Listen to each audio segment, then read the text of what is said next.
सखी हमारो लभरवा गया कबो पटना घुमाब है गे सखी हमारो लभरवा सखी हमारो लभरवा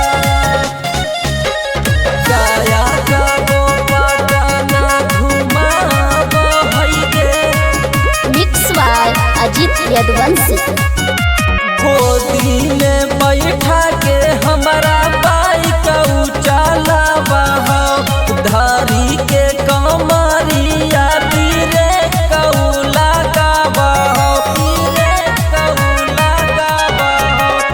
गोदी में बैठा के हमारा बाइक चलावा धारी के कमरिया धीरे कौला गावा नया नया फीलिंग जगा बहोगे सखी हमारो लभरवा रोज रोज शॉपिंग कराब है गे सखी हमारो लभरवा सखी हमारो लभरवा गया कबो पटना घुमाब है गे।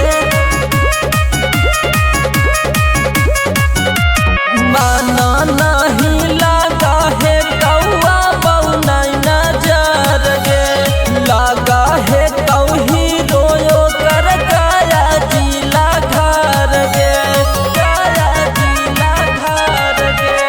माना नहीं लगा है कौआ बौना नजर गे लगा है कौही रोहे कौ गया जिला घर गे खिंदर चैंपियन के दिल दुखा वही के सखी हमारो लभरवा बेकारी के किला घुमाब है गे सखी